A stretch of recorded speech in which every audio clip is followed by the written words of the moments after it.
Bonjour à toutes, bonjour à tous. La piste du féminicide privilégiée après cette macabre découverte à Pierre-de-Bresse. Vendredi, les pompiers ont découvert les corps d'un couple de sexagénaires dans leur maison.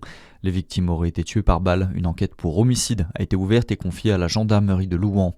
C'est la 8e victime à perdre la vie sur les routes jurassiennes cette année. Un sexagénaire a eu un accident fatal alors qu'il circulait à scooter du côté de Marnaux. Le drame s'est produit dans la nuit de vendredi à samedi vers 1h20.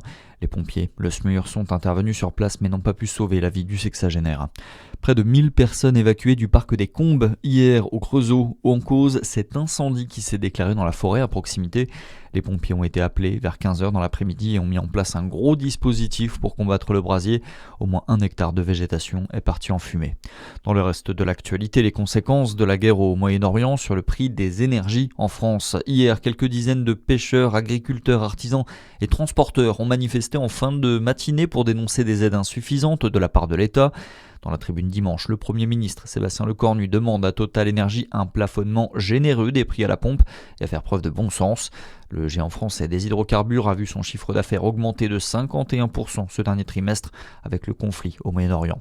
Yael Braun-Pivet se dit disponible pour parler du fond. Dans une interview aux Parisiens, la présidente de l'Assemblée nationale semble rejeter toute ambition présidentielle pour 2027. Elle affirme, je cite, ne pas vouloir ajouter une candidature. Elle dit être disponible en revanche pour bâtir un projet à l'échelle d'une majorité présidentielle et du socle commun.